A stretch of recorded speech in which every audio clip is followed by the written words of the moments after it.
Hi friends, எல்லாரும் எப்படி இருக்கீங்க?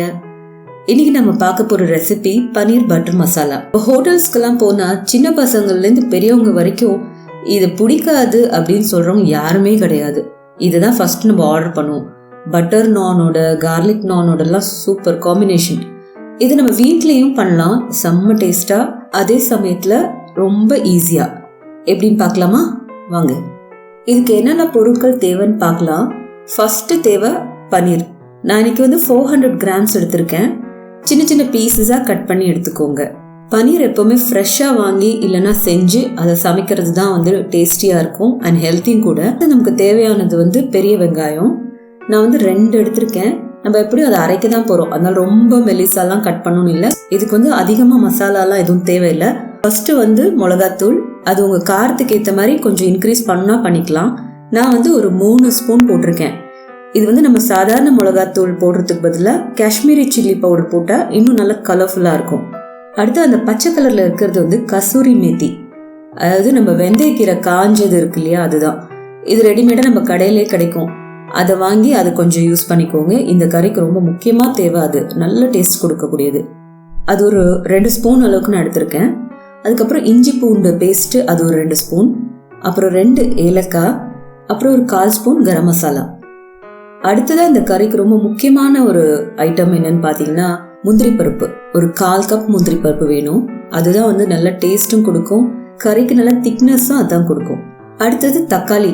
2 மீடியம் சைஸ் தக்காளி எடுத்துக்கோங்க. நம்ம நாட்டு தக்காளி வேண்டாம், பெங்களூர் தக்காளி, அதுதான் நல்லா இருக்கும்.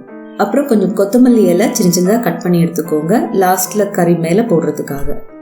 அடுத்தது பட்டர். இந்த கறியோட பேரே பனீர் பட்டர் மசாலா. அப்போ பட்டர் இல்லாமல் முடியாது இல்லையா, அதனால ஹெல்த் கான்ஷியஸ், நான் பட்டர் யூஸ் பண்ண மாட்டேன் அப்படின்னு சொன்னீங்கன்னா கொஞ்சம் டேஸ்ட் கம்மியாக இருந்தாலும் பரவாயில்ல, நீங்கள் ஆயில் யூஸ் பண்ணிக்கலாம். இவ்வளோதாங்க இதுக்கு தேவையான பொருள். ஒரு பொருள் இதில் விட்டு போயிருக்கு, நான் அதை யூஸ் பண்ணுறது இல்லை, அது ஆப்ஷனல் தான், நீங்கள் வேணால் யூஸ் பண்ணிக்கோங்க. ஃப்ரெஷ் க்ரீம்னு இந்த கடையில் கிடைக்கும் பாருங்களேன், அது வேணா லாஸ்ட்டில் ஒரு 1 or 2 ஸ்பூன்ஸ் ஆட் பண்ணிங்கன்னா கொஞ்சம் ரிச்சாக இருக்கும். பட் ஆனால் நான் சொல்கிறேன் கேளுங்க, அது இல்லாமலே கறி செம்ம டேஸ்ட்டாக இருக்கும். நீங்கள் ட்ரை பண்ணி பாருங்கள் ஃபஸ்ட்டு, ஓகேவா? வாங்க இப்போ எப்படி பண்ணலான்னு பார்க்கலாம். ஃபர்ஸ்ட் அடுப்பை ஆன் பண்ணி கடாய் வச்சுட்டு பட்டர் போடுங்க. எவ்வளோ பட்டர்னு நான் சொல்லவே இல்லைல்ல, அதை மறந்துட்டேன் பாருங்க. மொத்தமாக இந்த கறிக்கு ஒரு 100 கிராம்ஸ் பட்டர் தேவை.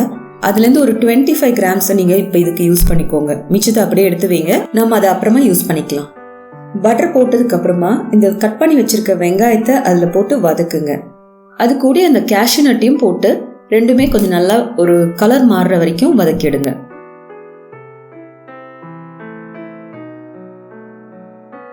அடுத்தது தக்காளி, அதையும் போட்டு வதக்கணும். தக்காளி நல்லா சாஃப்ட் ஆகுற வரைக்கும் நம்ம வதக்கணும்.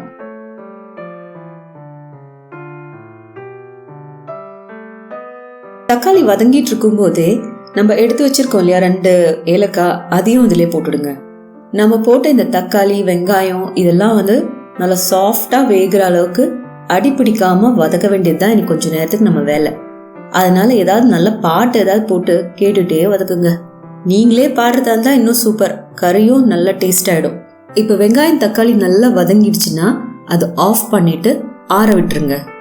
அது ஆறிட்டே இருக்கும்போது அந்த கசூரி மேத்தி இருக்கு இல்லையா, அதாங்க அந்த காஞ்ச வெந்தய கீரை, அது லைட்டாக நம்ம சூடு பண்ணிக்கணும்.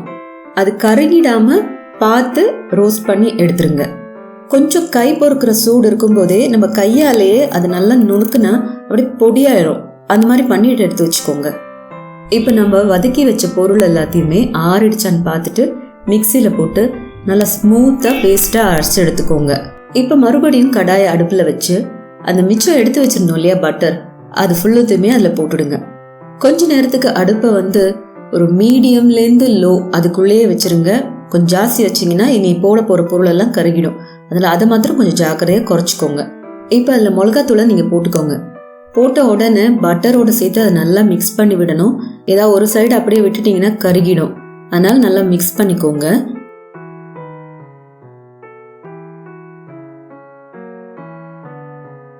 அதுக்கு அடுத்ததா அந்த இஞ்சி பூண்டு பேஸ்ட்டையும் அதில் போட்டு கரம் மசாலாவையும் போட்டு எல்லாத்தையும் நல்லா மிக்ஸ் பண்ணுங்க.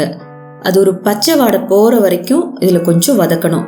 ஆனால் அது கருகவும் விடக்கூடாது. கரிஞ்சு போச்சுன்னா மொத்தம் கறியும் ஒரு மாதிரி கசப்பு தட்டிடும்.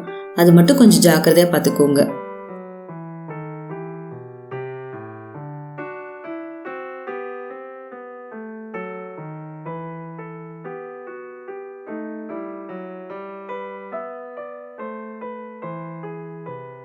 இப்போ அந்த இஞ்சி பூண்டு பேஸ்டோட பச்சை வாசனை எல்லாம் போயிட்டு இந்த மசாலாவோட நல்லா மிக்ஸ் ஆகி வந்ததுக்கு அப்புறமா நம்ம அரைச்சி வச்சிருக்கோம் இல்லையா அந்த கேஷ்யூ நட் பேஸ்ட் எல்லாம், அதை இப்போ இந்த மசாலால ஆட் பண்ணிக்கோங்க.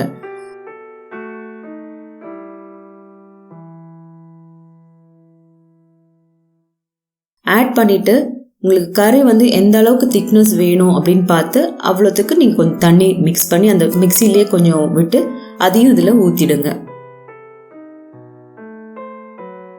இப்போ இதுக்கு தேவையான அளவு உப்பும் ஒரு பிஞ்ச் சர்க்கரையும் போட்டுக்கோங்க. இப்போ இந்த கறி நல்லா கொதிச்சுட்டு தேவையான அளவு திக்னஸும் ஆனதுக்கு அப்புறமா நம்ம கட் பண்ணி வச்சிருக்க பன்னீரை ஒன்று ஒன்றா இதுக்குள்ளே போடணும். டப்புன்னு எடுத்து போட்டிங்கன்னா எல்லாம் கூட சேர்ந்து ஒரு மாதிரி அடிப்பிடிக்க ஆரம்பிச்சிடும். அது கொஞ்சம் ஜாக்கிரதையாக பார்த்துக்கோங்க. பன்னீர் போட்டதுக்கு அப்புறமா ரொம்ப மெதுவாக மிக்ஸ் பண்ணி விடணும். ரொம்ப ரஃப்பாக ஹேண்டில் பண்ணோன்னா பன்னீர் பீசஸ்லாம் பிஞ்சு போயிடும். அதனால சாஃப்டாக கலந்து விடுங்க. இதுக்கப்புறம் அந்த கறி ரொம்ப நேரம் கொதிக்கக்கூடாது. வெறும் ஒரு கொதி வரும்போதே ஆஃப் பண்ணிடலாம். இப்போ நம்ம வறுத்து பொடி பண்ணி வச்சிருக்க அந்த கசூரி மேத்தி பவுடரை அது மேலே அப்படியே தூவி விட்டுட்டு மெதுவாக அந்த கறியோடு சேர்த்து கலந்து விடணும்.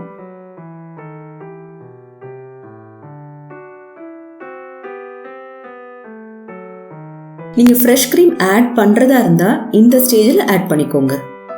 கடைசியா கொத்தமல்லி தூவி சூட பட்டர் நான், ரோட்டி, சப்பாத்தி இதோடெல்லாம் சர்வ் பண்ணுங்க. செம்ம டேஸ்டா இருக்கும். செஞ்சு பார்த்துட்டு எப்படி இருந்ததுன்னு கமெண்ட்ல சொல்லணும். ஓகேவா? இந்த ரெசிபி உங்களுக்கு பிடிச்சிருந்ததுன்னா லைக் பண்ணுங்க, ஷேர் பண்ணுங்க. இது வரைக்கும் சப்ஸ்கிரைப் பண்ணலைன்னா சப்ஸ்கிரைப் பண்ணிட்டு அந்த பெல் பட்டனை பிரஸ் பண்ணிடுங்க. இனி அடுத்த வீடியோல நம்ம சந்திக்கலாம். Bye bye.